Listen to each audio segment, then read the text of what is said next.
In this lesson, we're going to cover the topics of tables and frames. Let's start with tables. Tables are very useful when you want to align sections of text horizontally and vertically. On an old typewriter, this was done using tabs and spaces. The problem is that if you use spaces and tabs to align things in word processing, and then you change the font size or style, everything will have to be realigned. A table takes all the work out of the alignment process. Tables in LibreOffice Writer have many features similar to spreadsheet software. Now, some beginners make the mistake of trying to use page columns to imitate tables. The problem with this is they have to keep messing with adding and deleting empty paragraphs to keep things aligned between adjacent columns. Columns are designed for newspaper or newsletter style documents to have the text flow from one column to the other. The use of columns can improve reading speeds for many people since the eyes can track faster vertically rather than having to track both horizontally and vertically. However, columns should never be substituted for tables.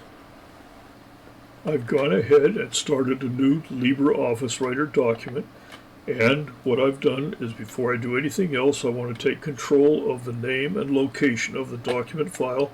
So I've gone ahead and I've selected File, Save As, and named this document Table Practice.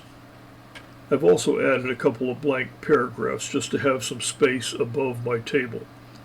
And now I want to insert the table, and there is an Insert Table tool right on the toolbar, and I can actually drag out the number of cells that I would like to have in a new table. But rather than use that option, I'm going to go to the menu bar, select Table, and select Insert Table. And that will open up the Insert Table dialog box. I'm going to accept the default name of Table 1. I'm going to say 2 columns, but I would like to have 3 rows in this. Now, if this was a large table that was going to spill across multiple pages, I would turn on this thing that says heading, repeat the heading, rows on new pages. My table's not going to be that big, so I won't worry about that. I do want to select a style, and there are lots of styles here to pick from. A whole list of them if you scroll around. I'm going to just accept the default table style for now and say Insert. And there you see my new table. Now that I have a table in place, I can start putting things in the cells. I'm going to put the cursor in the very first cell of the table, and I'm going to type the number 1.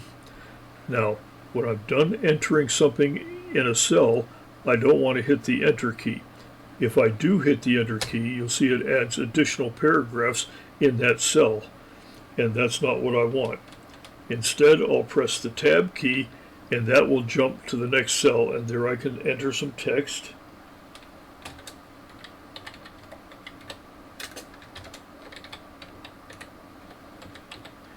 And when I'm done typing text in that cell, I press the Tab key, and it jumps to the next cell on the next row.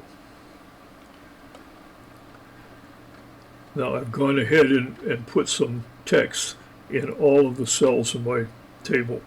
Notice that if I place the cursor inside a table, a new toolbar appears at the bottom, full of table tools. If I would click back in just a regular paragraph, I don't see that toolbar. So if I want to see the table tools, all I have to do is put the cursor in one of the cells, and you can see the tools. Now what I'd like to do is I'd like to add another row above this row so that I can more or less put headers for each one of these rows. To do that, I'm going to go down to the table toolbar, and I'm going to select the tool that says Insert Rows Above, and there's my row above, and now I can put text in that row. Now once I have text in cells, it's possible to modify the fonts. You'll notice with the cursor in any one of these cells, the default paragraph style is something called Table Contents. I can override that. I'm going to double click and do shift click to select all the text in the first row, and I'm going to make it bold, and I'm going to align it, and I may even want to change the font style. And you see, and I'll click away. So you can see that you can adjust the style of text within the cells. So if you put the cursor in any one of these cells, you'll notice that it's using a paragraph style called table contents. Just like any other paragraph style in your LibreOffice Writer, you can create your own custom style to use there. And I'm going to do that. I'm going to go to the Styles dialog box, select Paragraph.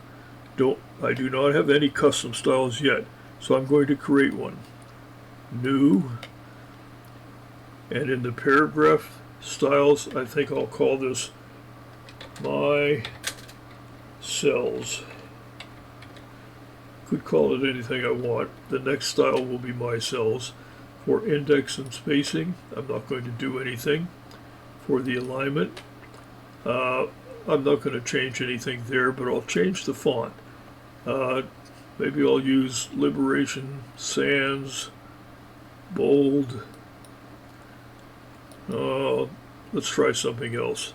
I'm going to go all the way up here, and I'm going to use the old Arial font style. Okay. Let's see how that works. Now what I'm going to do, I have My Cells paragraph style now. I'm going to click and select all of these cells, and I'm going to double click on My Cells. So now I'm using my paragraph style, not the default paragraph style. When I click here, it actually says that I'm using My Cells as the paragraph style. So you have the power to adjust the paragraph style even within the cells of a table. Now, you may think that the column here for the numbers is a lot more space than we really need. And if you watch very carefully as you move the cursor over the line between the columns, you can actually drag and change the size of that column. However, there's a better way to control that. With a cursor in one of the cells of the table, I'm going to go down to the Tables toolbar, and way over here I see a tool called Table Properties. When I select that, it opens up the Table Properties dialog box. And here, if I want, I can change the name, and it's set to automatic alignment. I'm going to change that to center alignment, and then I'm going to change the width of this table to 4 inches. Then I can look at the columns, and I can control now individual columns sizes. Let me make that first column be 1 inch. Watch what happens. It automatically uses the leftover space for the size of the second column. What about borders? Here's our old borders control, and once again we can choose any of the different border styles. For most tables, you'll have borders in, out, up, down, and we can choose the thickness of the borders. Let me make that medium, and I can choose a background, and I can choose a background for individual cells or for the entire table. And so for the entire table, I'm going to choose a color. Maybe I'll use this light gold. Okay, and look what's happened. I've automatically changed the width of the table, I've aligned it to the center of the page, and I've changed the background of all the cells, and someplace along the line I've lost the text in this cell number 2 there. So I'm going to replace that. Another option we have for tables is we can insert a caption. Let me make sure that my cursor is in the table. I'm going to right click, and in the context menu that pops up, one of the options is to insert the caption. And I'm going to go ahead and say my practice table. And notice that when you're inserting captions, there's properties that you can use that automatically add to your caption. In this case, I could use none, but I'm going to go ahead and leave this on table just to see what happens. It's going to look like this. It's going to say Table 1, My Practice Table. If I would turn that off, whoops, I switch it to illustration. If I go to none, my caption will just say My Practice Table. But let me go back and use the table style caption. Also notice there's a position option here. You can put the caption above or below the table. I'm going to put it above the table in this example and say OK. And there's my caption. However, I don't like the font and I don't like the alignment. So I'm going to select that caption and I'm going to change the alignment and I'm going to change the font to bold. And I think I'll make it a little larger.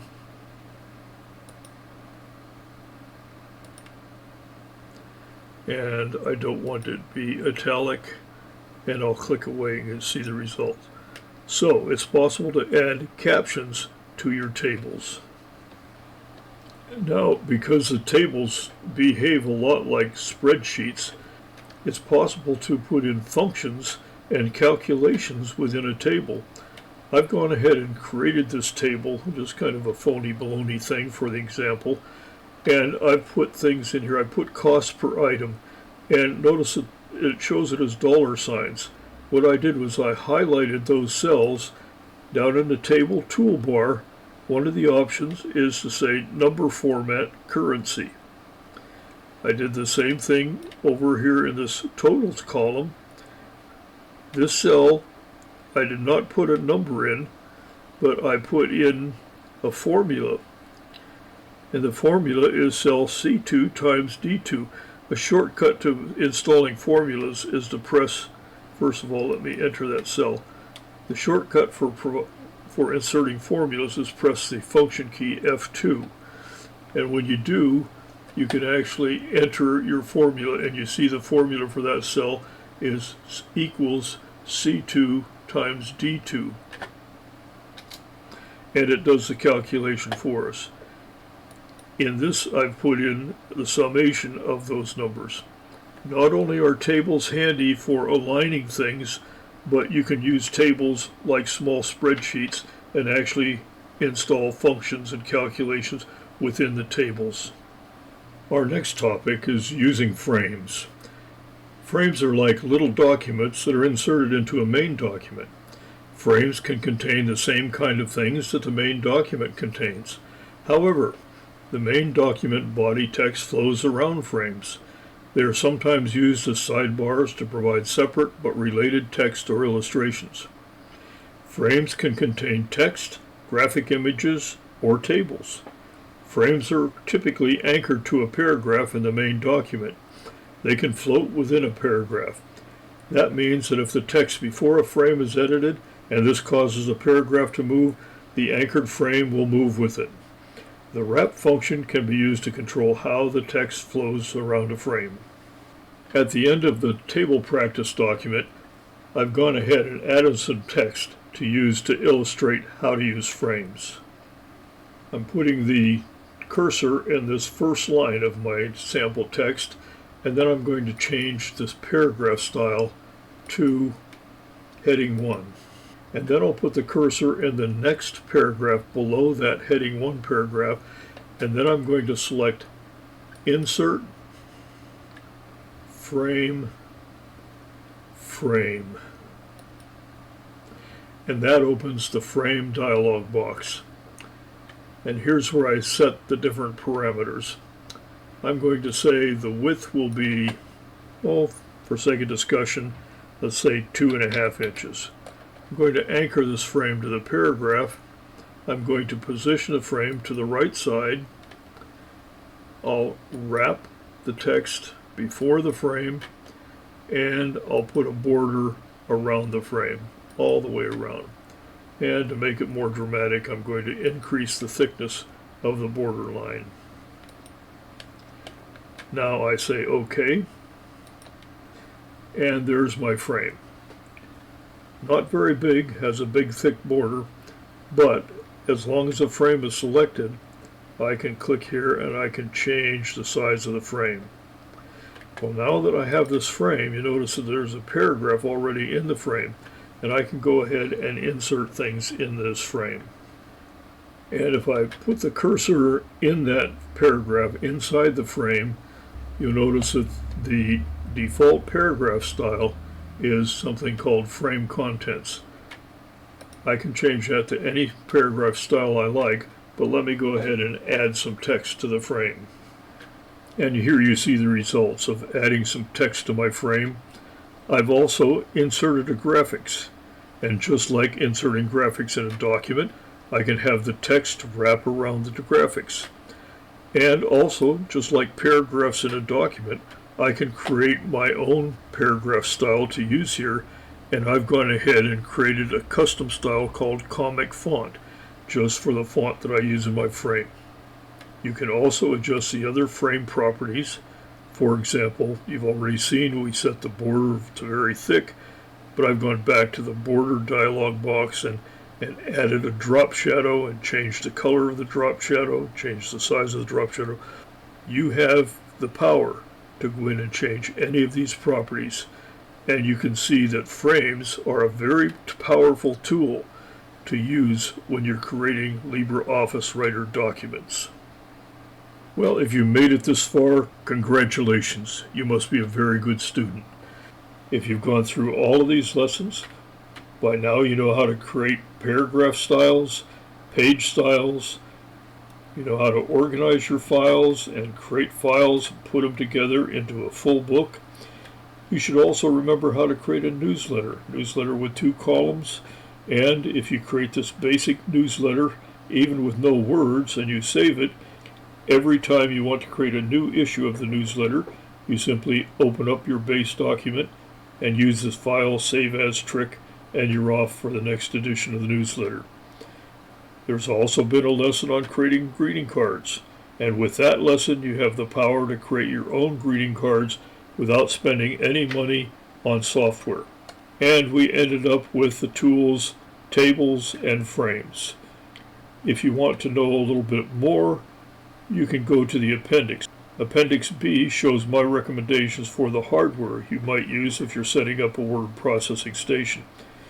Appendix C talks more about how to organize your files. So once again, congratulations, and thank you for the time you've spent going through my lessons. I hope that you found them useful.